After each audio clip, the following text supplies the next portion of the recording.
யாத்திராகம புஸ்தகம் 34வது அதிகாரம் 10வது வசனம். அதற்கு அவர், இதோ நான் ஒரு உடன்படிக்கை பண்ணுகிறேன். பூமி எங்கும் எந்த ஜாதிகளிடத்திலும் செய்யப்படாத அதிசயங்களை உன் ஜனங்கள் எல்லாருக்கும் முன்பாகவும் செய்வேன்.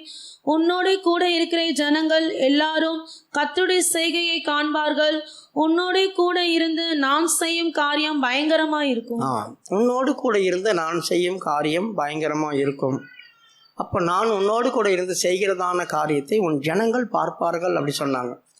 இதை வச்சு தான் நம்மளுக்கு 2 வாரமாக மெசேஜ் போச்சு. இன்றைக்கும் கர்த்தர் நம்மோடு கூட இருந்து செய்கிறதான காரியம் எவ்வளோ பயங்கரமாக இருக்குது அப்படி சொல்லி நம்ம தெரிஞ்சுக்கணும். ஏன்னா கர்த்தர் ஒரு மனுஷனோடு இருந்து செய்கிறதான காரியம் அது அவனால் நம்ப முடியாத காரியமாக இருக்கும். 2வது, அந்த எந்த காரியமும் நடக்காமல் போச்சு அப்படி சொன்னாக்கா கர்த்தர் நம்ம கூட இல்லை. அப்போ என்ன செய்யணும்? நாம் ஆண்டவரை நோக்கி புலம்பி முறையிட்டாவது கூப்பிட்டுக்கணும். ஒரு சிலர் கூட கர்த்தர் இருந்து பெரிய காரியங்களை செய்தார். அதன் பிறகு இஸ்ரவேல் கூடவே கர்த்தர் இல்லாமல் போயிட்டார். இஸ்ரவேலோடு கர்த்தர் இல்லாமல் போனதுனால அவங்க என்ன செய்தாங்க?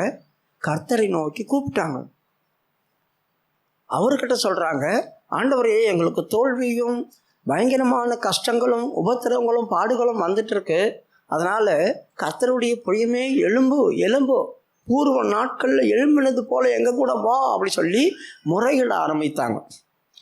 அது மாத்திரமல்ல, அவர்கள் சொல்கிறாங்க, ராகாப்பை சங்கரித்தது நீர் அல்லவோ, வலு சர்பத்தை துண்டித்தது நீர் அல்லவோ அப்படி சொல்கிறாங்க. அப்போது ராகாப்பையும் வலு சர்பத்தையும் வதைத்து துண்டித்தது அப்படின்னா எந்த ராகாப்பை ஆண்டவர் வதைத்தார், எந்த வலு சர்பத்தை ஆண்டவர் துண்டித்தார், எப்போ இது செய்தார், அவங்க ஏன் இதை சொன்னாங்க? ராகாப்புன்னா அந்த எரிகோ மதில் மேலே இருந்தால அந்த ராகாப்பா இதை பற்றி பேசலை. இந்த ராகாப் அப்படி சொல்கிறது எபிரேய வார்த்தைகள். அந்த ராகாப்பா அவளுடைய அந்நிய தேசம், அவள் வேறு பாஷைக்காரி, அவளுக்கு அவங்க பாஷையின்படி பேர் வச்சுருந்தாங்க. ஆனால் இங்கே எபிரேயர்கள் சொல்கிற ராகாப்பு வேறு. ஏசாயாவுடைய புஸ்தகம் 51வது அதிகாரம் 9வது வசனம். எழும்பு எழும்பு பெலன்கொள், கர்த்தரின் புயமே முந்தின நாட்களிலும் பூர்வ தலைமுறைகளிலும் எழும்பினபடி எழும்பு. இங்கே வந்து எழும்பு கர்த்தருடைய புயமே நீ எழும்பு அப்படி சொல்கிறாங்க. அப்படின்னா என்ன அர்த்தம்? எங்களுக்கு எந்த வேலையும் நடக்கலை, நாங்கள் பலவிதமான உபத்திரவத்திலையும் இக்கட்டிலையும் பாடுகள்லையும் இருக்கிறோம், எங்களுக்கு எந்த கிரிகையும் பார்க்க முடியல, ஆரம்பத்தில் நடந்ததான எந்த கிரிகையும் இப்போ எங்களுக்கு இல்லை, எங்கள் கண்களில் அதை காண முடியல. ஆனால் பூர்வ காலத்திலும் பிதாக்களுடைய நாட்களிலும் அந்த கிரிகை நடந்தது. அது யார் செய்தது? கர்த்தருடைய புயம் பராக்கிரமம் செய்தது, பயங்கரமான காரியம் செய்தது. எதெல்லாம் வதைக்க முடியாதோ, எதெல்லாம் உடைக்க முடியாதோ, எதெல்லாம் துண்டிக்க முடியாதோ அதெல்லாம் துண்டிச்சது அப்படி சொல்றாங்க. படிமா. ராகாப்பை துண்டித்ததும் வலு சர்ப்பத்தை வதைத்ததும் நீதான் அல்லவோ? இந்த ராகாப்பை துண்டித்ததும் வலு சர்ப்பத்தை வதைத்ததும் நீர் அல்லவோ அப்படி சொல்றாங்க. பிரியமானவர்களே, அது யூதர்களுக்கு மட்டும்தான் தெரியும் இந்த ராகாப் யாரு, இந்த வலு சர்வம் யாரு அப்படி சொல்லிட்டு. நம்மளுக்கு அது புரியாது. இதே வார்த்தையை சங்கீதக்காரனும் சொல்றான். 89ஆம் சங்கீதம் 10வது வசனம். 89ஆம் சங்கீதம் 10வது வசனம். நீ ராகாப்பை வெட்டுண்ட ஒருவனை போல நொறுக்கி நீர் உமது வல்லமையான புயத்தினால் உம்முடைய சத்துருக்களை சிதறடித்தீர். உம்முடைய வல்லமையான புயத்தினால் உம்முடைய சத்துருக்களை சிதறடித்தீர். யாரு சிதறிப்பானா? எப்போ இந்த ராகாப்பை ஆண்டவர் வெட்டி நொறுக்கினார். யார் தான் இந்த ராகாப்பு? பிரியமானவர்களே, இஸ்ரவேல் ஜனங்கள் பிரயாணப்பட்டு வரும்போது அவர்கள் செங்கடல்கிட்ட வந்தாங்களே, அந்த இடத்த தான் அவங்க ராகாப் அப்படி சொல்கிறாங்க. கடலின் துஷ்ட மிருகம் அப்படி சொல்கிறது. கடலில் இருக்கிறதான துஷ்ட மிருகத்தை தான் இஸ்ரவேல் ஜனங்கள் ராகாப் அப்படி சொல்லுவாங்க. இந்த ராகாப்னு அவர்கிட்ட போய் சொன்னாக்கா கடலில் இருக்கிறதான மிருகம் அப்படி சொல்லுவாங்க. அப்போ ஆண்டவர் கடலை வெட்டினார், அதை துண்டித்தார், அதை வதைத்தார். இதெல்லாம் அப்போ சத்துருக்கள் சிதறி போனாங்க அப்படி சொல்கிறாங்களே. இஸ்ரவேலை பின்தொடர்ந்து வந்த சத்துருக்கள் அந்த ராகாப்புக்குள்ள மாட்டிக்கிட்டு சிதறி செத்து போனாங்க. உன் சத்துருக்களை நீ சிதறடித்தல். அவங்களுக்கு என்ன பண்ணுறதுன்னு தெரியாமல் குழம்புனாங்க. கடலுக்குள்ளே வந்து மாட்டிக்கிட்டு என்ன பண்ணுறதுன்னு தெரியாமல் குழம்புனவங்க.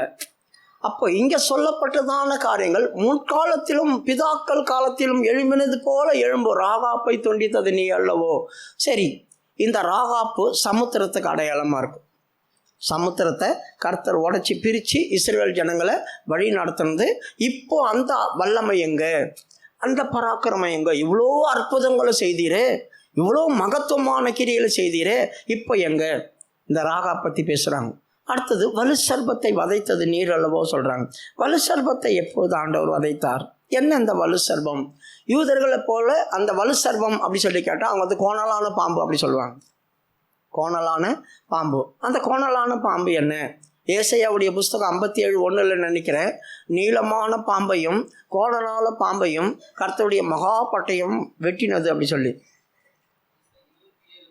27:1 ஏசாயா. அக்காலத்திலே கர்த்தர் லிவியதான் என்னும் நீண்ட பாம்பை, லிவியதான் என்னும் கோணலான சர்ப்பத்தையே கடிதும் பெரிதும் பலத்ததுமான தமது பட்டயத்தால் தண்டிப்பார். இந்த கேளுங்க, இந்த லிவியாதான் அப்படி சொன்னாக்கா, அந்த இப்போ எபிரேய மொழியில் லிவியாதான் அப்படி சொன்னால் திமிங்குலம்னு அர்த்தம்.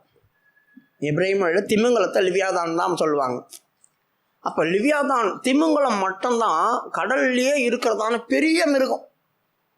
அது பெரிய மிருகம் அப்படி சொல்லி, அதாவது ரொம்ப அதிகமான நீளமாகவும் பெருசாகவும் வளரக்கூடியது ஒன்றே ஒன்று திமிங்கலம் மட்டும்தான். வேறு எந்த மீனும் பெருசாகவும் பெரிய நீளமாகவும் வளராது.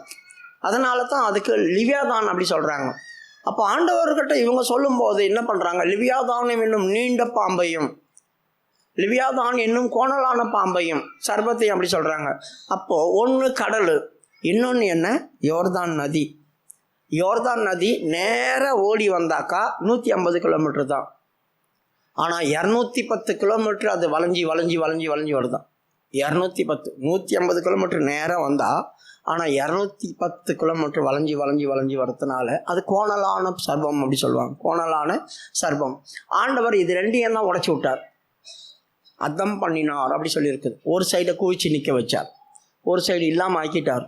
அதனால் இஸ்ரவேல் ஜனங்கள் கடந்து வந்தாங்க.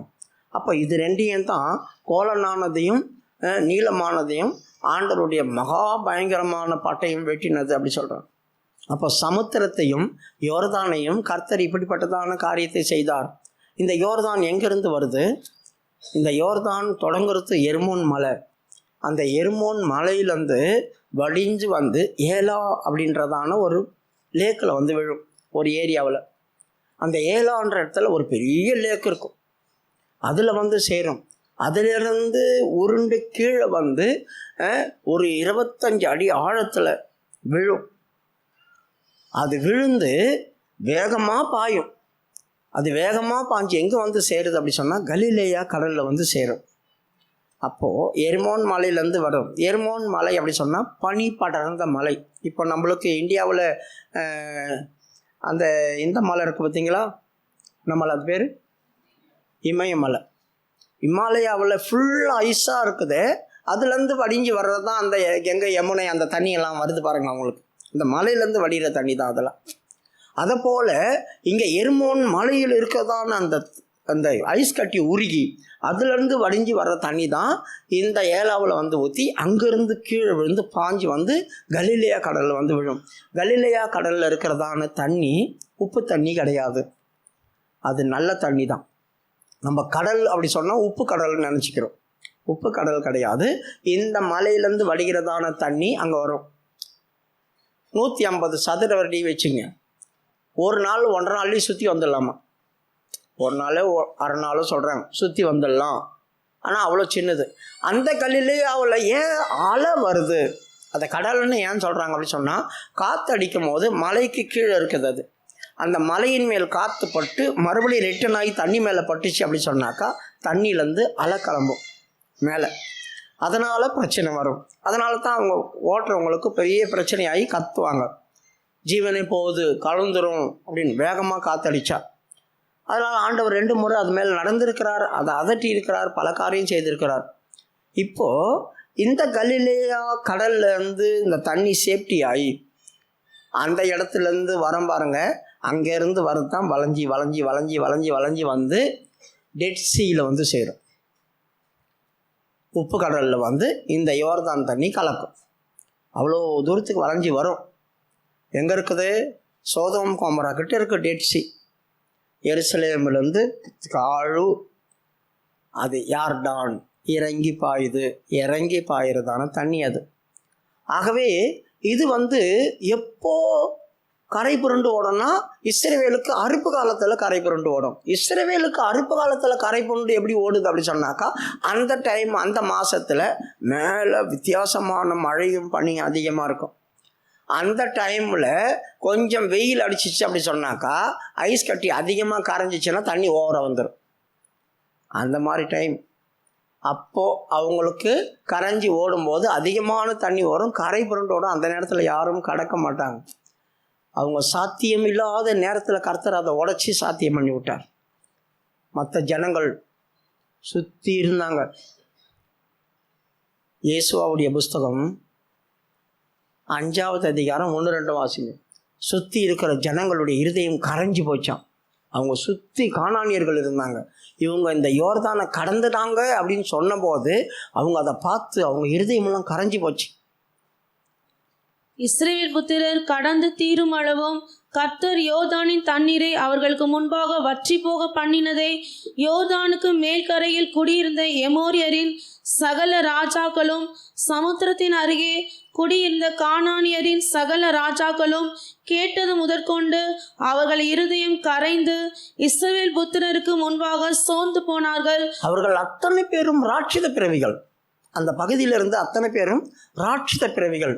இவங்களுக்கு இப்படி ஒரு காரியம் ஆண்டவர் பண்ணி அவங்கள அதை கேட்க பண்ணி காண பண்ணி இவங்களை கடக்க பண்ணினார் பாருங்க. இவங்க வெற்றி கிளிகளை போல இருந்தாலும் இவர்கள் கூட இருக்கிறதான தேவன் பெரியவர். அதனால் நான் உன்னோடு கூட இருந்து செய்யும் காரியம் பயங்கரமாக இருக்கும். அவங்க இருதயத்தை தளர பண்ணிட்டார். அவங்க அத்தனை பேருடைய இருதயத்தையும் ஆண்டவர் தளர பண்ணிட்டார். இப்படி பண்ண கர்த்தர், இவ்வளோ பயங்கரமான காரியங்களை பண்ண கர்த்தர் திடீர்னு இஸ்ரவேலை விட்டு பின்வாங்கும்போது இஸ்ரவேல் ஜனங்க சொன்னாங்க, எழும்பு எழும்பு, கர்த்தருடைய புயமே எழும்பு, பூர்வ காலத்திலும் பிதாக்களின் நாட்களிலும் செய்தது போல உம்முடைய வாதை எங்கே? ராகாப்பை கொன்றது நீதானவே, வலு சர்பத்தை வதைத்தது நீர்தானே, இப்போ அந்த காலம் எங்களுக்கு வரட்டும், எங்கள் கூட வா அப்படி சொல்லி கேட்டாங்க. பிரியமானவர்களே, உண்மையாக தான் ஒரு சில நேரங்களில் நமக்கு நன்மையானதே நடக்கும், அற்புதமானதெல்லாம் நடக்கும், நமக்கே ஆச்சரியமாக இருக்கும். சில விஷயங்கள் நமக்குள்ள ஆண்டவர் செய்கிறத பார்த்தா உண்மையாகவே ஆச்சரியமாக இருக்கும். நம்ம திகைப்போம். ஒரு சில நேரங்களில் கஷ்டங்களும் உபத்திரவங்களும் பாடுகளும் வேதனைகளும் வரும்போது கர்த்தர் நம்ம கூட இருக்கிறாரான்ற சந்தேகம் நமக்கு வந்துடும். அப்போ நீங்கள் என்ன பண்ணணும்? அந்த மாதிரி பிரச்சனை வர நேரத்துலலாம் ஆண்டவரை நோக்கி பாருங்கள், கர்த்தரை கூப்பிடுங்க. ஆண்டவரே, எவ்வளோ பெரிய பெரிய காரியம் செய்த தேவன் நீர், எவ்வளவு அதிசயமான காரியங்களை செய்த தேவன் நீர், இப்போ வாங்க, தயவு செய்து இப்போ வாங்க, அந்த கிரியை நாங்கள் மறுபடியும் பார்க்க விரும்புகிறோம், அதே காரியத்தை மறுபடியும் பார்க்க விரும்புகிறோம் அப்படி சொல்லி கூப்பிடுங்க ஆண்டவரை. நம்ம கூப்பிட்டா கர்த்தர் வருவார். சரி, இப்போ இன்னொரு ஆள் வருவோம். கிதியோன். நியாயாதிபதிகளுடைய புஸ்தகம் 6வது அதிகாரம் 12வது வசனம். நியாயாதிபதிகள் புஸ்தகம் 6வது அதிகாரம் 12வது வசனம்.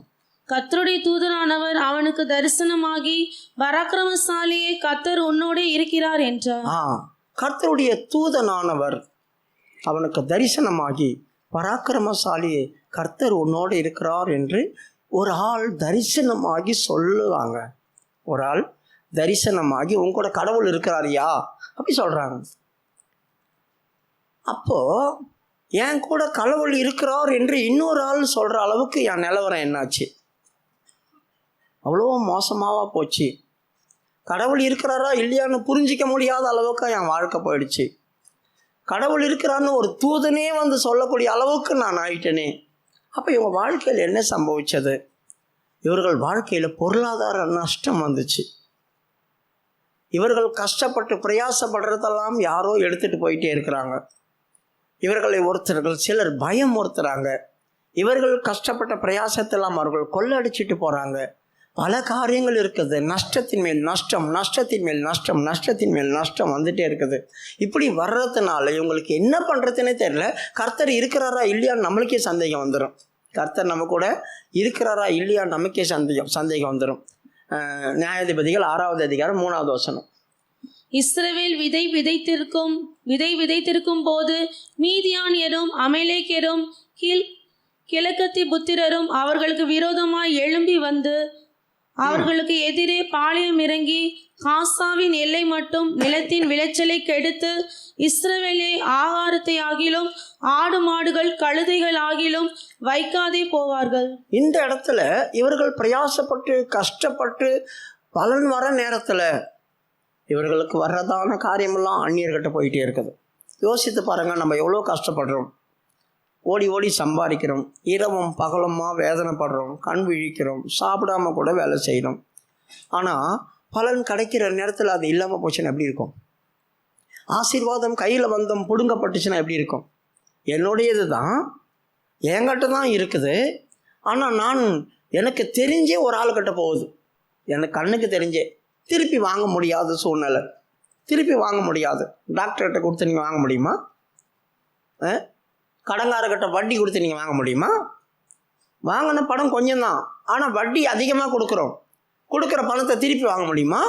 கையிலேருந்து கண்ணுக்கு தெரிஞ்சு போகுது, கையிலேருந்து கண்ணுக்கு தெரிஞ்சு போகுது, ஆனால் திருப்பி வராது. நான் பட்ட கஷ்டம், நான் சம்பாதித்தேன், என் கஷ்டம். வாங்கினது வண்டி போனால் பரவாயில்ல, வாங்காததும் போகுது. அப்போ எவ்வளோ வேதனையாக இருக்கும். இப்படி நஷ்டங்களும் பயங்கரமான காரியங்களும் வரும்போது என்ன பண்ணுறதுன்னு தெரியாமல் திகைச்சு போய் தான் எங்கேயாவது போய் எதுவுமே செய்ய முடியாத ஒரு இடத்துல உட்காந்துட வேண்டியதாக இருக்கும்.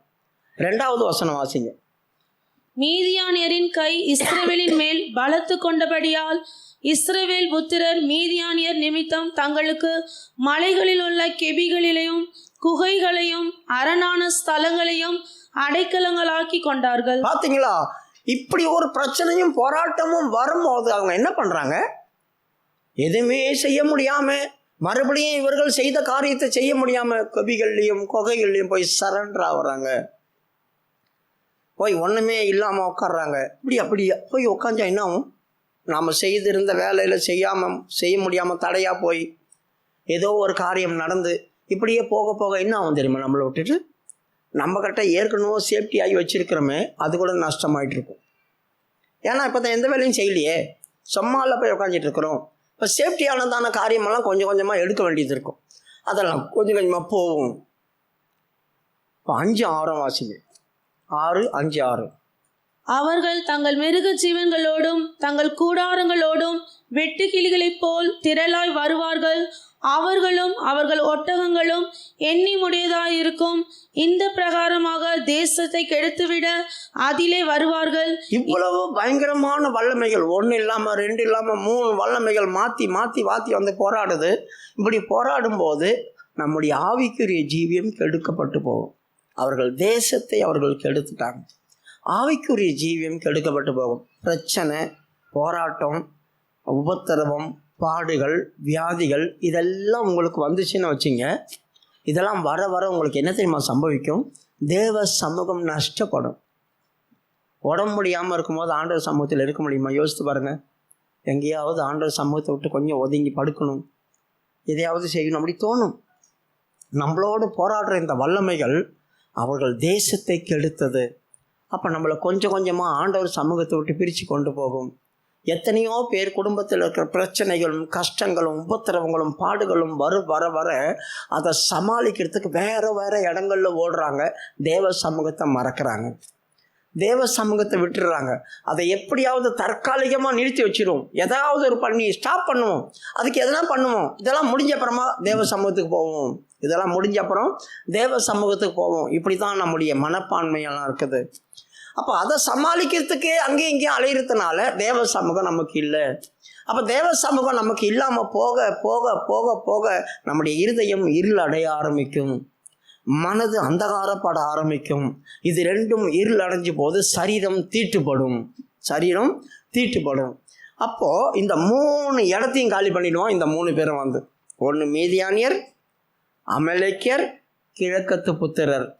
சரீரத்தை ஒன்று பாதிக்கும், நம்முடைய மூளையை ஒன்று பாதிக்கும், நம்முடைய இருதயத்தை ஒன்று பாதிக்கும். இது 3ம் சேர்ந்து நம்மளை டோட்டலாக ஸ்டாப் ஆக்கி ஒன்றுமே செய்ய முடியாத அளவுக்கு ஆக்கி நம்மளை கட்டி வச்சிடும். இப்படி இருக்கும்போது என்ன பண்ணணும்? இவர்கள் என்ன பண்ணாங்க? இந்த மாதிரி ஒரு சூழ்நிலை வரும்போது அவர்கள் இஸ்ரவேல் ஜனங்கள் கர்த்தரை நோக்கி புலம்புனாங்க, நாங்கள் என்ன செய்யணும், இப்படி ஒரு காரியம் எங்கள் வாழ்க்கையில் நடக்குது, நாங்கள் என்ன பண்ணணும் அப்படின்னு சொல்லி கர்த்தரை நோக்கி புலம்புனாங்க. 6வது அதிகாரம் 6ஆம் அதிகாரம் 6ஆம் வசனம். 6ஆம் அதிகாரம் 6வது வசனம். இப்படி மீதியானியராலே இஸ்ரவேல் மிகவும் சிறுமைப்பட்டார்கள். அப்பொழுது இஸ்ரவேல் புத்திரர் கர்த்தரை நோக்கி முறையிட்டார்கள். பாருங்க, இப்ப கர்த்தரை நோக்கி அவங்க முறையிட ஆரம்பிக்கிறாங்க. கஷ்டத்தின் மேல் கஷ்டம், பிரச்சனையின் மேல் பிரச்சனை. எங்க வீட்டில் இருக்கிறதெல்லாம் பறி போனது, அது போகட்டும், சம்பாதிச்சுக்கலாம், எல்லாம் நஷ்டப்பட்டு போச்சு, பரவாயில்ல. ஆனா என் தேசம் கெட்டு போகுதே, என்ன கெடுக்கிறாங்களே, தேவ சமூகமே இல்லாம இருந்தா யார் எங்களுக்கு உதவி பண்ணுவா, யார் எங்களுக்கு சப்போர்ட்டா இருப்பா, கடவுள் மட்டும்தான் எங்களுக்கு உதவி. சத்துருக்களும் அதுவும் இதுவும் எங்களோடு வந்து போராடும் போது நாங்கள் யாரிடத்துல போவோம்? மனுஷர்கள் ஓரளவுக்கு தானே உதவி செய்வாங்க. மனுஷர்கள் எல்லா காரியத்தையும் நமக்கு உதவி செய்வாங்களா? அவங்களால பண்ண முடிஞ்ச உதவி மட்டும்தான் நமக்கு செய்வாங்க. அவங்களால பண்ண முடியாத உதவி நம்மளுக்கு செய்ய முடியாது. அப்போ மனுஷரால் செய்யக்கூடாத ஒரு காரியத்தை யார் செய்வா? தெய்வம் மட்டும்தான் செய்வான். அப்போ தெய்வம் மட்டும்தான் செய்யும் நம்ம அறிஞ்ச பேர் அவங்க என்ன செய்தாங்க? அங்கேயும் இங்கேயும் ஓடாமல் தெய்வனை நோக்கி புலம்புறாங்க, முறையிடுறாங்க. ஆண்டவரே, எங்கே போனீங்க? உம்முடைய புயம் எங்கே? நீர் எங்கே இருக்கிறீர்? நாங்கள் இவ்வளோ கஷ்டப்படுறோமே, என்ன ஆச்சு? நீ என்னதான் செய்து கொண்டிருக்கிறீர் அப்படி சொல்லி கேட்க ஆரம்பித்தாங்க.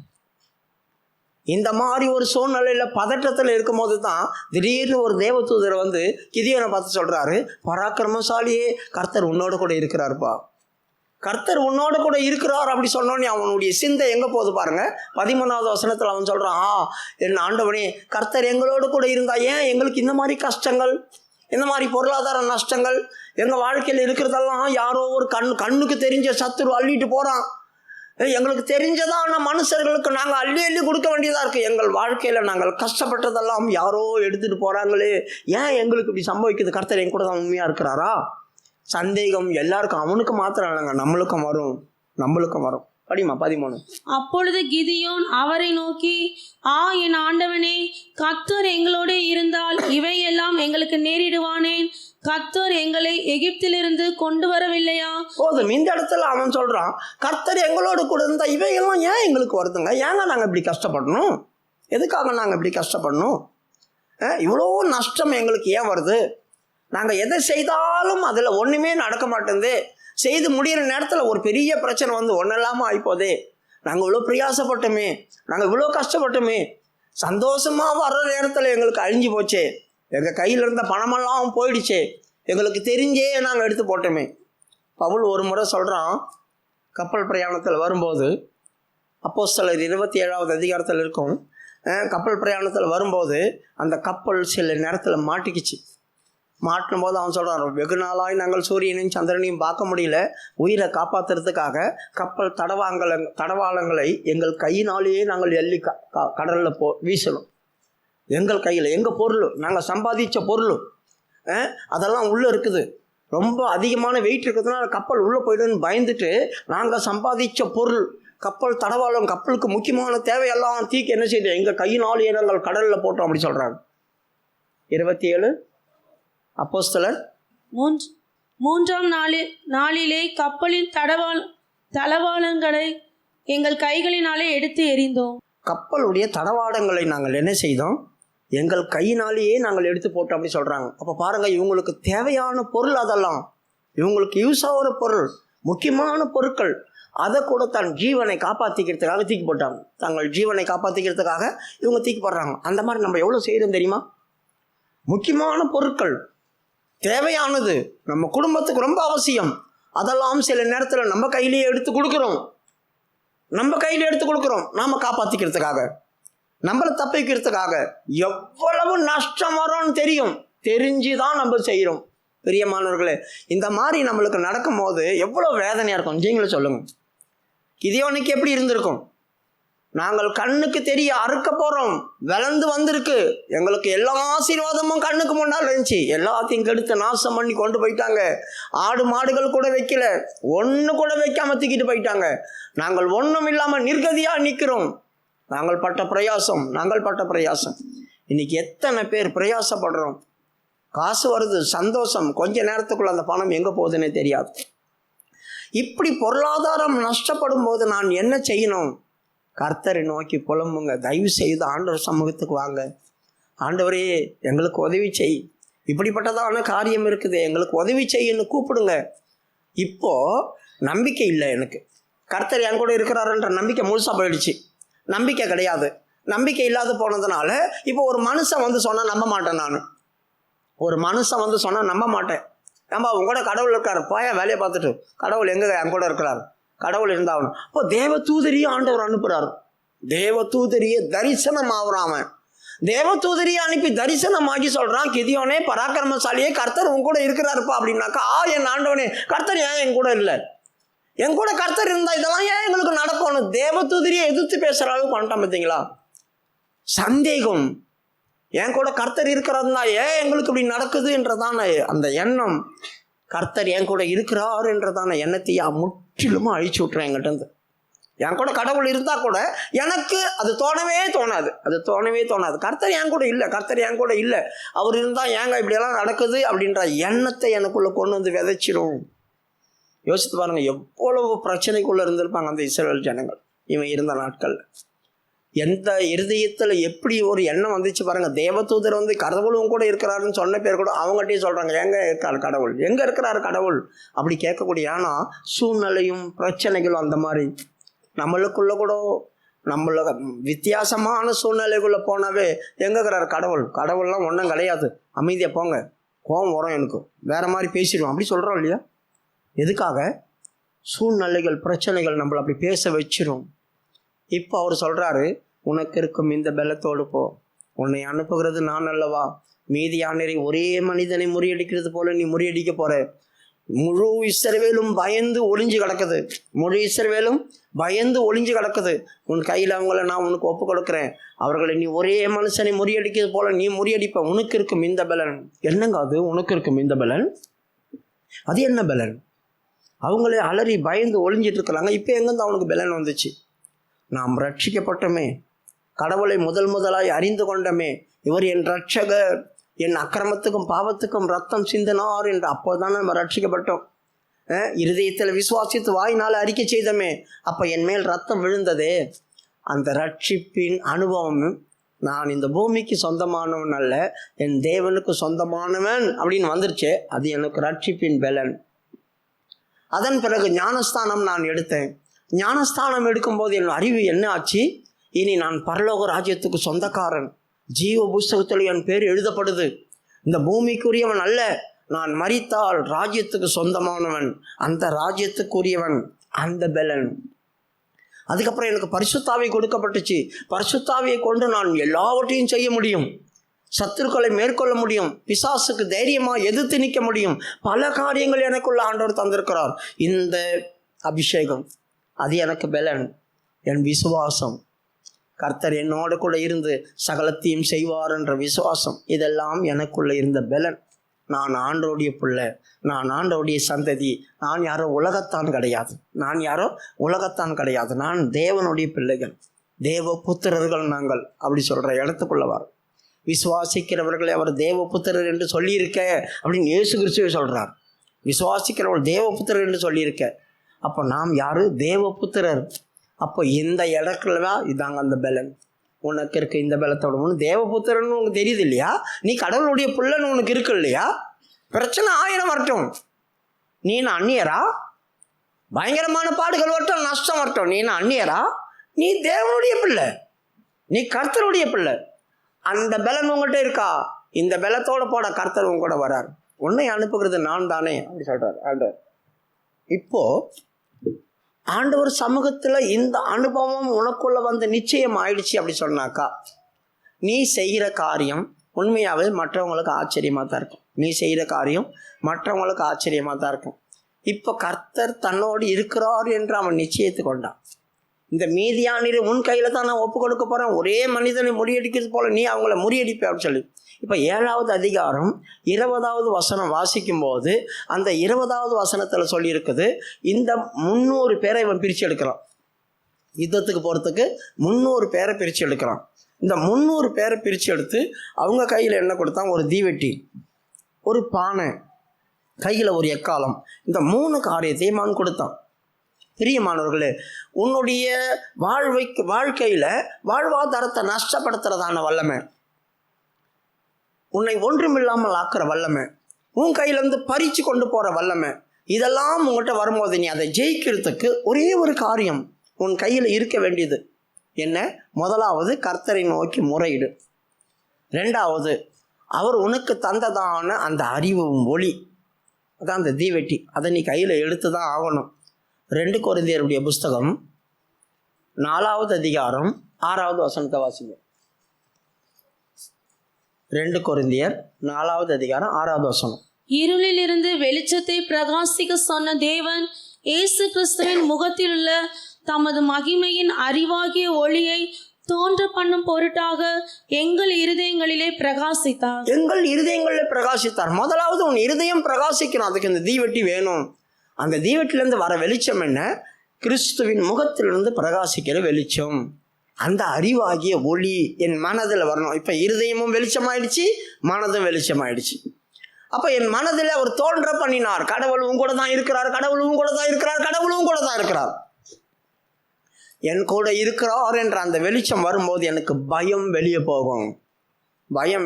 இருட்டுக்குள்ளே நீங்கள் போகிறீங்க வச்சுங்க, காடு பயங்கரமான இருட்டுக்குள்ளே போகும்போது உங்களுக்கு பயம் இருக்கும், திகில் இருக்கும். அதே சமயத்தில் உங்கள்கிட்ட ஒரு தீப்பந்தம் இருந்துச்சுன்னு வைங்க, இந்த தீப்பந்தம் இருக்கிறதுனால அந்த வெளிச்சத்தை பார்த்தே போவீங்க. இந்த தீப்பந்தம் உங்களுக்கு பயத்தை நீக்கி விட்டுரும். தெரியுமா? உங்களுக்கு பயம் இல்லாமல் நடப்பீங்க. எதுவுமே உங்கள் கையில் இல்லை, இருட்டுக்குள்ளே போனால் தான் உங்களுக்கு பயம் இருக்கும். ஆனால் ஒரே ஒரு தீப்பந்தம் உங்களுக்கு தைரியத்தை உண்டு பண்ணும். அந்த தீப்பந்தத்துடைய வெளிச்சத்தினால நீங்கள் தைரியமாக நடப்பீங்க. அப்போ இந்த ஒரே ஒரு விளக்கு, ஒரு வெளிச்சம் உங்களுக்கு தைரியத்தை உண்டு பண்ணுதே. அப்போ கிறிஸ்துவின் முகத்தில் பிரகாசிக்கிறதான அந்த ஒளி உங்கள் இருதயத்திலும் மனதிலும் வரும்போது, மனதில் இருக்கிற கலக்கம், பயம், சந்தேகம் இதெல்லாம் உங்களை விட்டு வெளியே போகுது. இருதயத்தில் இருக்கிறதான குழப்பங்கள், தத்தளிப்பு, கலக்கம் இதெல்லாம் உங்களை விட்டு வெளியே போகுது. அப்போ கர்த்தர் என் கூட இருக்கிறார் என்ற தைரியம் உங்களுக்கு வந்துடும்.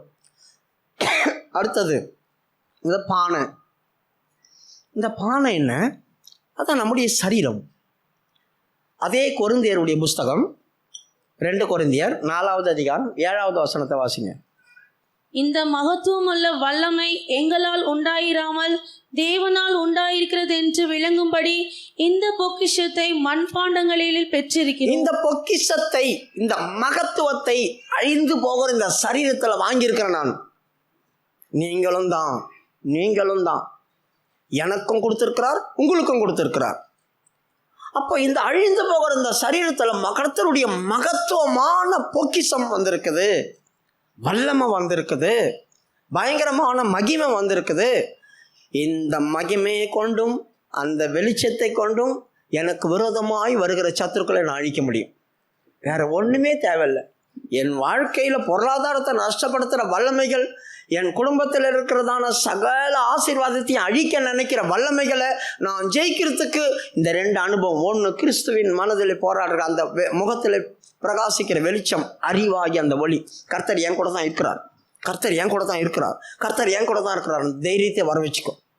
2வது, கர்த்தருடைய மகத்தான வல்லமை என் சரீரத்தில் இருக்கு. ஒரு முறை நத்தம்ன்ற ஒரு ஏரியாவில் ஒரு பிசாசை துரத்தினேன் நான். அது ஒரு இந்து கடவுள் பேர் சொல்லிச்சு, பத்திரகாளி அப்படி சொல்லிச்சு. என் மேலே கையை வைக்காது அப்படி சொல்லிச்சு. நான் பரிசுத்தவாட்டி. நான் தலையில் கை வைக்கும் போது அது கத்துச்சு, என் கையில் கொடுவா இருக்கும், நீ போகிறதுக்குள்ளே உன்னை வெட்டி உன் ரத்தத்தை நான் குடிப்பேன் அப்படி சொல்லிச்சு. எனக்கு பயம் வந்துச்சு. உன்னை வெட்டி உன் ரத்தத்தை குடிப்பேன் அப்படி சொல்லிட்டு எனக்கு பயம் வந்துச்சு. இன்னொரு பகுதியில் ஆண்டவர் சொல்கிறார், என் வல்லமை உன் தலையின் மேல் இருக்குது, அப்படின்னு. எனக்கு பயங்கரமாக அந்நியவாசம் வந்துச்சு. அந்த வார்த்தை கிடைச்சோடனே நான் ஆவியில் நிரம்பி இந்த கையை ஓங்கி மண்டையில் டமால் அடிச்சேன். அப்படியே தப்புன்னு வந்துச்சு. நான் ஒரு வீட்டில் ஏரியா ஜபம் நடத்த போனேன். அவங்க வீட்டில் எதுக்கோ பிசாஸ் போராட்டம். அவங்க வீட்டில் ஏரியா ஜபம் நடக்கும்போது பக்கத்து வீட்டிலேருந்து தான் இந்த புள்ள வந்தா. அவன் பயங்கரமாக கத்தி கூச்சல் போட்டு இந்த மாதிரி என்கிட்ட சொன்னான். என்கிட்ட கொடுவா இருக்குது. கொடுவானா என்னன்னு தெரியாது, அருவா பார்த்துருக்கேன். கொடுவானா என்னது, நீட்டாக நிலா மாதிரி வளைஞ்சிருக்கும். இந்த கையில் ஒரு சட்டி, நான் அந்த ஃபோட்டோ பார்த்தேன். இந்த கையில் ஒரு சட்டி, ஒரு கையில் வெட்டின தலை, அந்த தலையிலேருந்து ஒரு ரத்தத்தை அந்த சட்டியில் பிடிக்குது, இந்த பக்கம் கொடுவா வச்சு எனக்கு அவன் வெட்டி ரத்தத்தை குடிக்கிறதான் ஆவி. என்ன சொல்லுது, உன்னை கொடுவா என் கையில் இருக்கணும், வெட்டி ரத்தத்தை குடிப்பேன். கர்த்தர் சொல்கிறார், என் அபிஷேகம் அவங்கள்ட்ட இருக்கு, என் அபிஷேகம் உன் தலை மேலே இருக்குடா அப்படி சொன்னார். ஒரே மண்டையில் அடிச்சுன்னு ஏன் தலையை உடைக்கு பாருங்க அப்படி சொல்லிட்டு விழுந்து போயிடுச்சு. எங்கே போச்சுன்னே தெரியாது. யோசித்து பாருங்கள், கர்த்தருடைய மகத்துவமான பொக்கிஷத்தை வாங்கியிருக்கிறோம் நம்ம. இந்த அழிஞ்சு போகிற சரீரம், அழிஞ்சு போகிற மண்ணோடு மண்ணாகிற சரீரத்தில் இன்னைக்கு ஒரு அபிஷேகம் இருக்குது உனக்கு, கர்த்தருடைய மகத்தான வல்லமை இருக்குது. இது 2 போதங்க. 3வது அந்த எக்காலம். இந்த எக்காலம் எதுக்கு? கர்த்தருடைய துதி, கர்த்தருடைய துதி. அவருடைய நாமத்தை உன் வாயினால சொல்லு, கர்த்தருடைய நாமத்தை உன் வாயினால சொல்லி துதி. இந்த 3 பொருட்கள் அவங்க வச்சிருக்கிறாங்க. 1 கர்த்தரை அறிகிறதான அறிவும் வெளிச்சம், அந்த ஒளி. 2வது அவருடைய அபிஷேகம். 3வது அவரை துதிக்கிற துதி என் வாயில் இருக்கு. 21வது வசனத்தில் போய் என்ன தெரியுமா சொன்னாங்க? கர்த்தருடைய பட்டயம் கிதியோனுடைய பட்டயம் அப்படி சொல்கிறாங்க, வாயினால சொல்கிறாங்க. அதுதான் அவங்க வாழ்க்கையில் கிடைச்ச எக்காலம். கர்த்தருடைய பட்டயம் கிதியோனுடைய பட்டயம்னு சொன்ன அடுத்த நிமிஷத்தில் என்ன தெரியுமா நடந்துச்சு? அவங்கள சூழ்ந்திருந்ததான சத்துருக்கள் சிதறி கூக்குரலிட்டு ஓடினாங்களாம். எவ்வளவு பவர்ஃபுல்லான வார்த்தையாக இருந்திருக்கு அந்த வார்த்தை. அப்படிமா 21 நியாயாதிபதிகள் 7வது அதிகாரம் 21வது வசனம். பாளையத்தை சுற்றிலும் அவரவர் தங்கள் நிலையிலே நின்றார்கள். 3 படைகளின் மனுஷரும் எக்காலங்களை ஊதி பானைகளை உடைத்து தீவெட்டிகளை தங்கள் இடது கைகளிலும் ஊதும் எக்காலங்களை தங்கள் வலது கைகளிலும் பிடித்து கொண்டு கர்த்தருடைய பட்டயம் கிதியோனுடைய பட்டயம் என்று சத்தமிட்டு பாளையத்தை சுற்றிலும் அவரவர் தங்கள் நிலையிலே நின்றார்கள். அப்பொழுது பாளையத்தில் இருந்தவர்கள் எல்லாரும் சிதறி கூக்குரலிட்டு ஓடி போனார்கள். நல்லா கவனிங்க, நான் உன்னோடு கூட இருந்து செய்யும் காரியம் மிகவும் பயங்கரமா இருக்கும் அப்படி சொன்னாரு. நான் உன்னோடு கூட இருந்து செய்யும் காரியம் பயங்கரமா இருக்கும். உண்மையாகவே அந்த இடத்துல கர்த்தர் நிற்கிறாருங்க. இவங்க போய் எதுவும் பண்ணல, இவங்க போய் அந்த இடத்துல நின்று வார்த்தையை மட்டும்தான் சொன்னாங்க. கர்த்தர் செய்கிற காரியம் பாருங்க. அவர்கள் கூக்குரலிட்டு சிதறி ஓடுறாங்க, கூக்குரலிட்டு சிதறி ஓடுறாங்க. ஒருத்தர் நிற்க முடியல. எவ்வளோ பெரிய காரியம். இந்த 300 பேரும் பார்த்துருப்பாங்க. கர்த்தருடைய பட்டயம் கிதியோனுடைய பட்டயம்னு சொல்லும் போதே இப்படி அலறி சாவரானுங்களா அவனுங்க. அப்போ கிதியோன் கூட கர்த்தர் இருக்கிறார், கிதியோன் கூட கர்த்தர் இருக்கிறார். இந்த 300 பேரும் அவங்களும் சண்டை போடலை, அவங்க அதை உணர்ந்தாங்க. முதலாவது தேவன் நம்ம கூட இருக்கிறார் என்ற நிச்சயத்துக்குள்ளவாங்க. கர்த்தர் உங்க கூட இல்லை, கஷ்டத்தின் மேலே கஷ்டம் நாங்கள் பட்டுன்னு இருக்கணும்னா அந்த இஸ்ரவேல் ஜனங்கள் செய்தது போல முறையீடு. ஆண்டவரே வாங்க, ப்ளீஸ் வாங்க, எங்களுக்கு உதவி செய்யுங்க, நாங்கள் இந்த மாதிரி சூழ்நிலையில் இருக்கிறோம், எங்களுக்கு நஷ்டத்தின் மேல் நஷ்டம் வந்துட்டு இருக்குது, எது வரைக்கும் ஆண்டவரே, எது வரைக்கும் அப்படி சொல்லி கேளுங்க. அப்புறம் உங்கள் காரியங்கள் எல்லாம் வாய்க்கப்படும். அவரை அறிகிற அறிவை பெற்றுக்கொள்ளுங்க. மனதில் இருக்கிற குழப்பத்தையும் பயத்தையும் அகற்றுங்க. இருதயத்தில் இருக்கிற பயத்தையும் குழப்பத்தையும் அகற்றுங்க. தானா சரியாயிடும், உங்களுக்கு தைரியம் வந்துடும். ஆண்டவர் சொல்றாரு, நான் அவர்களை உங்கள் கையில் ஒப்பு கொடுப்பேன். ஒரே மனிதனை முறியடிக்கிறது போல நீ முறியடிப்பாய். இவனை கொண்டே கர்த்தர் செய்தார். எப்படி இருக்கும்? 40 வருஷம் கிதியோன் உயிரோடு இருக்கிற வரைக்கும் அவர்கள் தலையெடுக்கலை. சமாதானமாக இருந்துச்சான், தேசம் சமாதானமாக இருந்துச்சான். இப்போ 8:28 படிங்க. நியாயாதிபதிகள் 8:28. இந்த பிரகாரம் மீதியானியர் திரும்பவும் தலையெடுக்காதபடி தாழ்த்தப்பட்டாங்க. இஸ்ரவேலுக்கு முன்பாக திரும்பவும் தலையெடுக்காதபடி தாழ்த்தப்பட்டாங்க. யோசித்து பாருங்க, மறுபடியும் கிதியோன் இருந்த நாட்கள் வரையிலும் அவங்க தலையெடுக்க முடியல, மறுபடியும் மிஞ்சி வர முடியல, தங்களை பலப்படுத்திக்க முடியல. ஒரு முறை கர்த்தர் உன் கூட இருந்து வேலை செய்துட்டார் அப்படி சொன்னா உனக்கு விரோதமாக எழும்புகிற வல்லமை நீ உயிரோடு இருக்கிற வரைக்கும் எழும்பவே முடியாது. அழிச்சு நிர்மூலமாக்கி நாசம் பண்ணிடலாம். அதுக்கு என் கையில் இருக்க வேண்டியது என்ன? நான் ரட்சிக்கப்பட்டு கர்த்தருக்கு சொந்தமானவன். கர்த்தர் என் கூட தான் இருக்கிறார். அவரை அறிகிற அறிவு என் கையில் இருக்குது. நான் தெளிந்த புத்தியாக இருக்கிறேன். கர்த்தர் என்னுடையவர், என் தேவன் அப்படி இருக்கணும். உன் இருதயத்தில் இருக்கிறதான பயமும் நடுக்கமும் கலக்கமும் ஓடி போகணும். ஆண்டருடைய உன்னுடைய வாயில் ஆண்டருடைய மகத்துவமான நாமத்தை துதி. சத்துருக்கள் ஓடுறாங்களா இல்லையாப்பா? உன்னோடு இருந்து கர்த்தர் செய்கிற காரியம் பயங்கரமாக இருக்கும். அதுக்கப்புறமா இவன் போய் இவன் கையிலேருந்து கொண்டு போன அத்தனையும் திருப்பி கொண்டு வந்துட்டான்.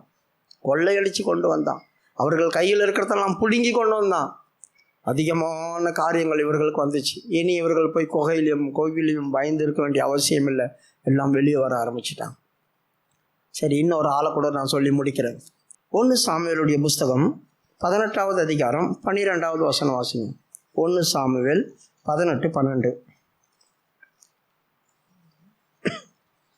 கர்த்தர் தாவீதோடே கூட இருக்கிறார் என்றும் தன்னை விட்டு விலகி போனார் என்றும் சவுல் கண்டு தாவீதுக்கு இந்த இடத்துல சவுல் தாவீதோடு கர்த்தர் இருக்கிறத பார்த்தான். சவுல் தாவீதோட கர்த்தர் இருக்கிறத பார்த்தான். எப்படிப்பட்டதான கர்த்தர் அவன் கூட இருந்தார் தெரியுமா? சேனைகளின் கர்த்தர் அவன் கூட இருந்தார் அப்படி சொல்லியிருக்கு. எப்படி கர்த்தர் இவன் கூட இருந்தார்? எந்த சூழ்நிலையில் இவன் கூட கர்த்தர் இருக்கிறத சவுல் பார்த்தான்.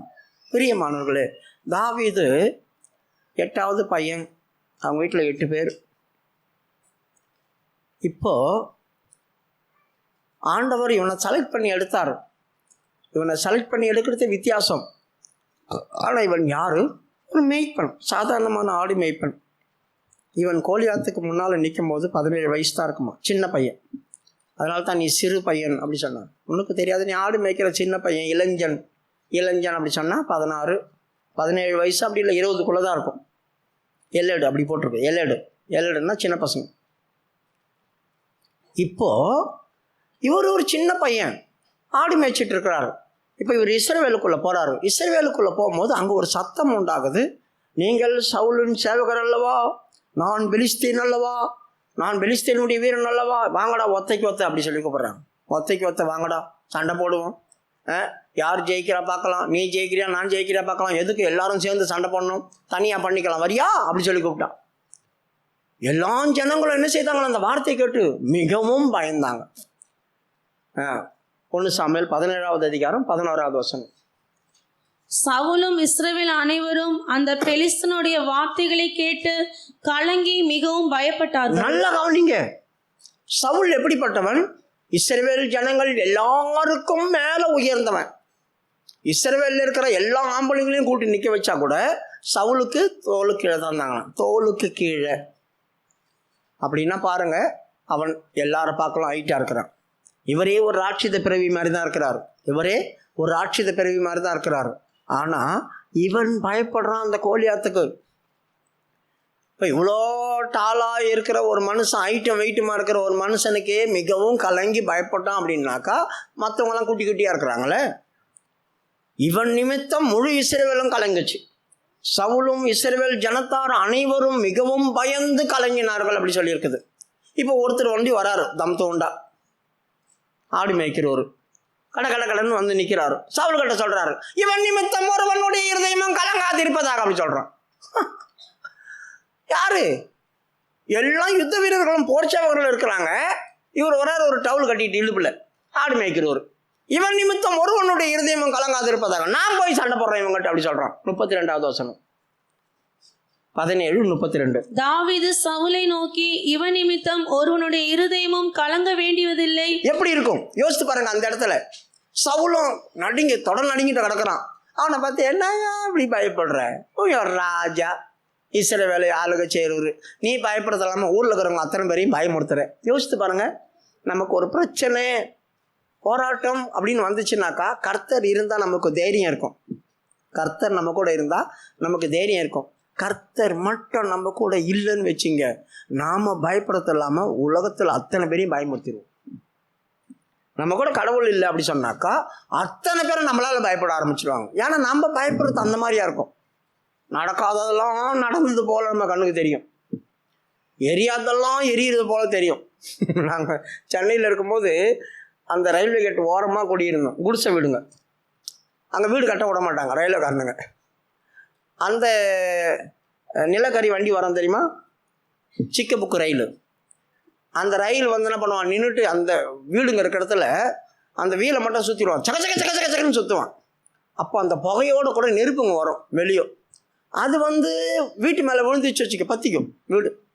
அப்படின்னா ஒரு 100 வீடு 200 வீடு பற்றி எரியும்.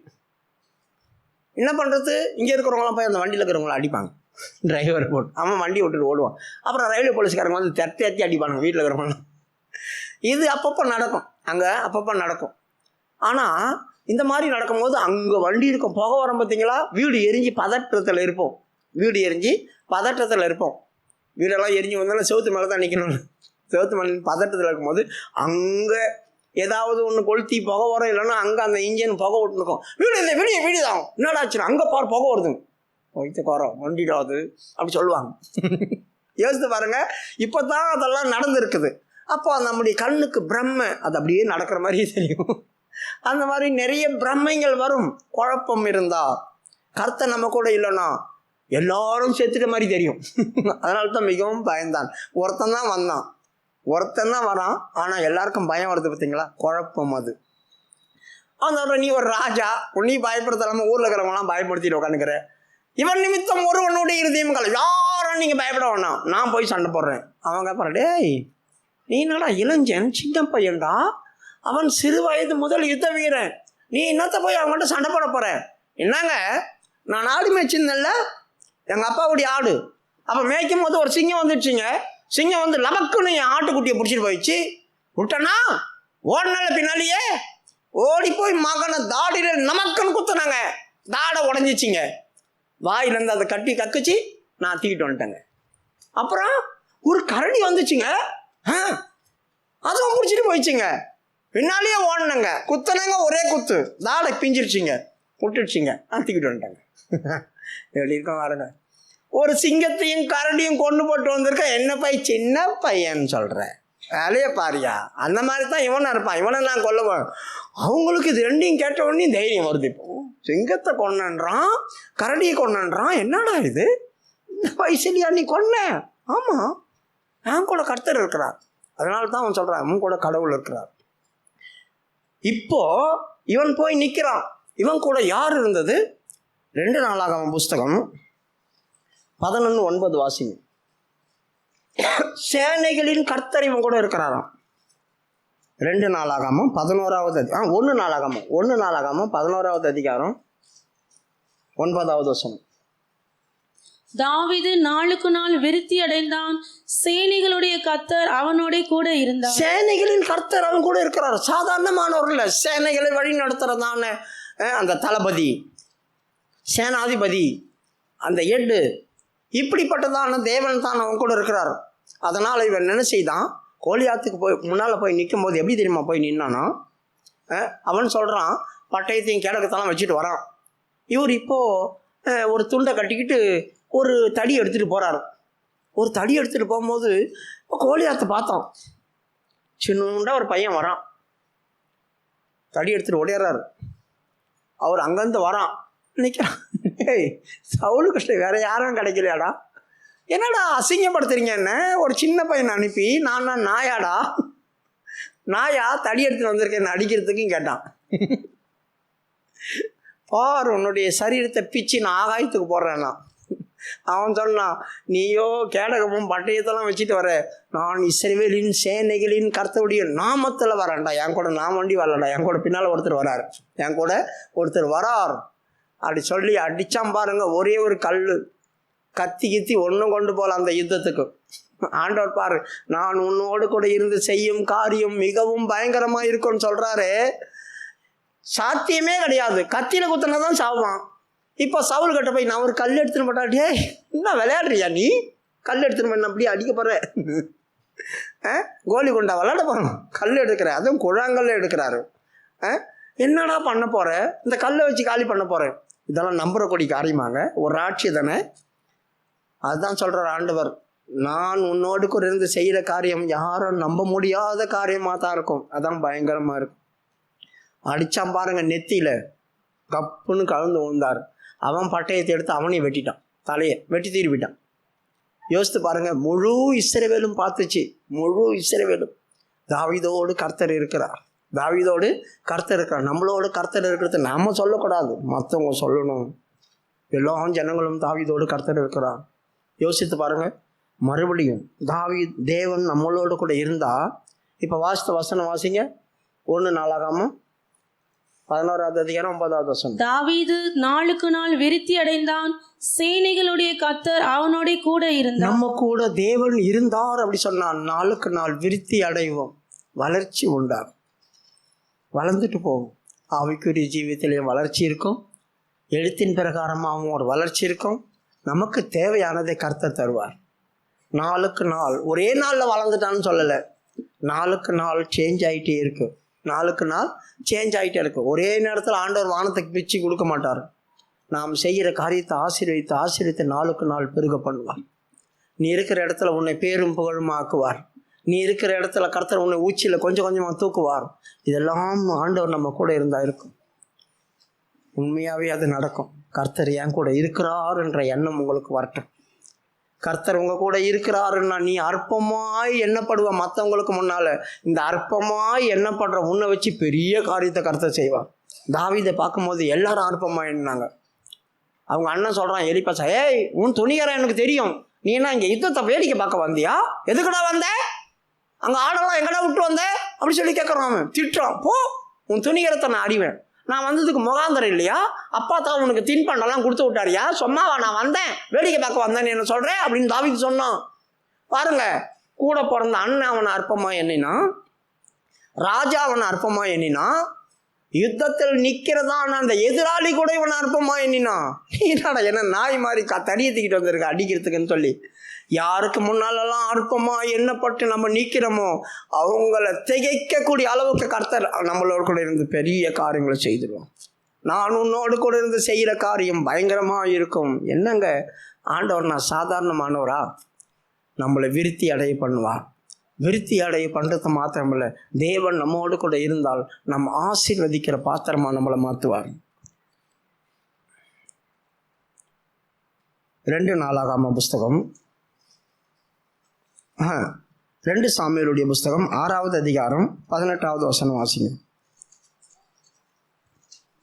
2 சாமுவேல் 6வது அதிகாரம் 18வது வசனம். தாவீது சர்வாங்க தகன பலிகளையும் சமாதான பலிகளையும் இட்ட பின்பு சேனைகளின் கர்த்தருடைய நாமத்தினாலே ஜனங்களை ஆசீர்வதித்தார். பாத்தீங்களா, இவன் ஜனங்களை ஆசீர்வதிக்கிறான். ஒரு ஆசாரியன் தானே ஆசீர்வதிக்க முடியும். ஒரு ஆசாரியன் தானே ஆசீர்வதிக்க முடியும். பிரதான ஆசாரியன் தானே நீங்கள் ஆசீர்வதிமா. ஆனால் தாவீது ஆசீர்வதிக்கிறான் பாருங்க ஜனங்களை. கர்த்தர் ஒரு மனுஷனோட இருந்தால் அவன் சாதாரணமான மனுஷனாக இருந்தாலும் அவன் யாரையும் ஆசீர்வதிக்கிற பாத்திரமாய் ஆண்டவர் மாற்றுவான். கர்த்தர் ஒரு மனுஷனோட இருந்தான் ஆசீர்வதிக்கிற பாத்திரம். பலி செலுத்தினான். பலி செலுத்தி முடிஞ்ச உடனேயும் 1 கொரிந்தியர் 10வது அதிகாரம் 16வது வசனம்னு நினைக்கிறேன், அதில் கிறிஸ்துவனுடைய அப்பத்தினுடைய ஐக்கியம் நம்மளை ஆசீர்வதிக்கிற ஆசீர்வாதத்தின் பாத்திரமாக நம்மளை மாற்றும் அப்படி சொல்லியிருக்கு. நாம் ஆசீர்வதிக்கிற ஆசீர்வாதத்தின் பாத்திரம் கிறிஸ்துவனுடைய இரத்தத்தின் ஐக்கியமா இருக்கிறது அல்லவா? பார்த்தீங்களா, ஒரு பலி நடக்கும்போது நாம் ஆசீர்வாதத்தின் பாத்திரமாக மாறுவோம். ஒரு பலி நடக்கும்போது இப்போ இவன் பலி செலுத்தினான். இப்போ படிமா அந்த வசனத்தை. 2 சாமுவேல் 6வது அதிகாரம் 18. 2 சாமுவேல் 6:18. தாவீது சர்வாங்க தகன பலிகளையும் சமாதான பலிகளையும் இட்ட பின்பு சேனைகளின் கர்த்தருடைய நாமத்தினாலே ஜனங்களை ஆசீர்வதித்தார். நல்ல கவனிங்க, புதிய ஏற்பாட்டிலையும் சொல்லப்பட்டிருக்கு கிறிஸ்துவின் ரத்தத்தினால அப்படி அப்பத்தினால நம்ம ஆசீர்வதிக்கிற பாத்திரம். பலி நடந்த பிறகு நம்ம ஆசீர்வாதமாக மாறிடுவோம். நாம் மற்றவங்களை ஆசீர்வதிக்கிறவங்களா மாறுவோம். பழைய ஏற்பாட்டிலையும் தாவீது பலி செலுத்தி முடிக்கிறான். பலி செலுத்தி முடிச்ச பிறகு அவன் ஆசீர்வதிக்கிறவனா மாறுறான். அவன் ஆசீர்வதித்த அப்படியே நடக்குது. அவன் ஜனங்களை ஆசீர்வதித்தான். ஜனங்களுக்கு ஒவ்வொரு இறைச்சி துண்டும் ஒரு அப்பத்தையும் கொடுத்தான். கீழ் உள்ள வசனம் வாசிமா 19. இஸ்ரவேலின் திரள் கூட்டமான ஸ்திரீ புருஷனாகிய சகல ஜனங்களுக்கும் அவரவருக்கு ஒவ்வொரு அப்பத்தையும் ஒவ்வொரு இறைச்சி துண்டையும் ஒவ்வொரு படி திராட்சை ரசத்தையும் பங்கிட்டான்.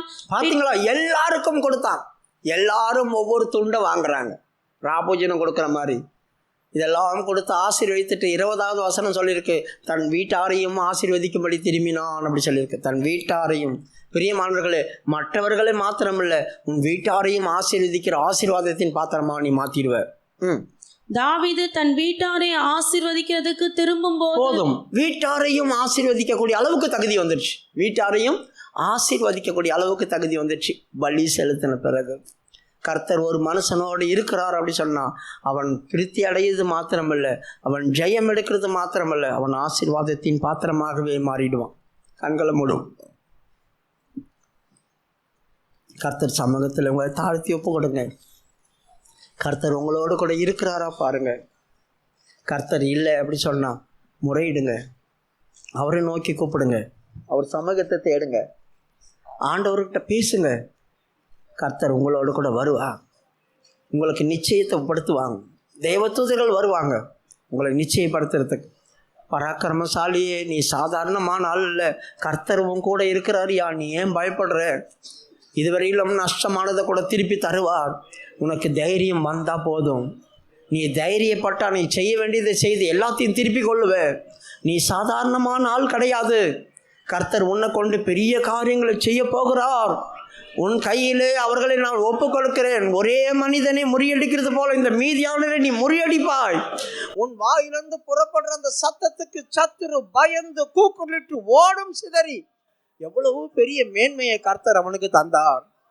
உன்னோடு கூட கர்த்தர் இருந்தால் உன்னை அழிக்க நினைக்கிற வல்லமைகள், உன்னை நஷ்டப்படுத்த நினைக்கிற வல்லமைகள், உன்னை நிர்மூலமாக்க நினைக்கிற வல்லமைகள் உன் வார்த்தையை கண்டபோது கூக்குரலிட்டு ஓடும்.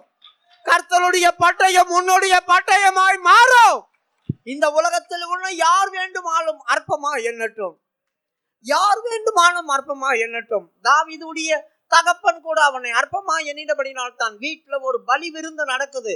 அவன் காட்டிலே ஆடு மேய்த்து கொண்டிருந்தான். அவனை கூப்பிடவே இல்லை, அவனை நினைக்குமோ இல்லை. ஆனால் கர்த்தர் அவனை நினைத்தார், கர்த்தர் அவனை அழைத்தார்.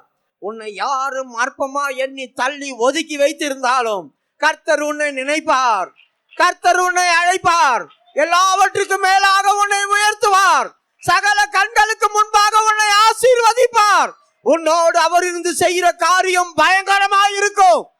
நம்மை விருத்தி அடைய செய்கிற தேவன் அவர். நம்மை ஆசீர்வதிக்கிற ஆசீர்வாதத்தின் பாத்திரமாய் மாத்துகிற தேவன் அவர். சேனையின் கர்த்தர் அவர், பராக்கிரமசாலி அவர். சும்மா இரு உனக்காய் யுத்தம் செய்வேன் என்றாரே. சேனையின் கர்த்தர் அவர், பராக்கிரமசாலி அவர். சும்மா இரு உனக்காய் யுத்தம் செய்வேன் என்றாரே. எனக்காய் யுத்தம் செய்து ஜெயம் அதை வாங்கி தந்தார். வாழ்நாளெல்லாம் அவரை போற்றி பாடுவேன். எனக்காய் யுத்தம் செய்து ஜெயம் அதை வாங்கி தந்தார். வாழ்நாளெல்லாம் அவரை போற்றி பாடுவேன். சேனையின் கர்த்தர் அவர், பராக்கிரமசாலி அவர். சும்மா இரு உனக்காய் யுத்தம் செய்வேன் என்றாரே. சேனையின் கர்த்தர் அவர், பராக்கிரமசாலி அவர். சும்மா இரு உனக்காய் யுத்தம் செய்வேன் என்றாரே. எனக்காய் யுத்தம் செய்து ஜெயம் அதை வாங்கி தந்தார். வாழ்நாளெல்லாம் அவரை போற்றி பாடுவேன். எனக்காய் யுத்தம் செய்து ஜெயம் அதை வாங்கி தந்தார். வாழ்நாளெல்லாம் அவரை போற்றி பாடுவேன். பிரியமானவர்களே, எந்த ஒரு வார்த்தையும் உங்களை நோக்கி வருகிறது என்றால் கர்த்தர் உங்களை தைரியப்படுத்துவதற்காகவும் நிச்சயப்படுத்துவதற்காகவும் தான் கர்த்தர் உங்களோடு பேசுகிறார். சொல்லு, கர்த்தர் என்னோடு தான் இருக்கிறார். அவர் என்னை விட்டு விலகி போகவில்லை. எனக்கு கஷ்டங்களும் உபத்திரங்களும் பாடுகளும் வந்தது மெய்தான். ஆனால் கர்த்தர் என்னை தூக்கி எடுக்க இப்பொழுது வந்திருக்கிறார். அவர் என்னை தூக்கி எடுப்பார். நிச்சயமாய் நான் பழைய இடத்துக்குள்ள வந்துடுவேன். கர்த்தர் என்னோடு கூட இருக்கிறார். அவர் செய்யும் காரியம் பயங்கரமாய் இருக்கும். உங்கள் வீட்டுக்கு வருவார். உங்கள் வீட்டில் போராடுகிற வல்லமை அதமாக்கப்படும். ராகாப்பை அத்துண்டித்தது அவர்தான். வலு சர்பத்தை அதமாக்கிறது அவர்தான். அவர் வந்து வதைப்பார், அவர் துண்டிப்பார். உன் தடைகள் எல்லாம் நீங்கி போகும், உன் தடைகள் எல்லாம் நீங்கி போகும். இந்த வார்த்தையை கேட்டுக் கொண்டிருக்கும் போதே கர்த்தர் உனக்காக கிரியை செய்ய தொடங்கி விட்டார். கர்த்தர் உனக்காக கிரியை செய்ய தொடங்கி விட்டார். கர்த்தர் செய்த பெரிய நன்மைக்காக ஸ்தோத்திரம் பண்ணுவோம்.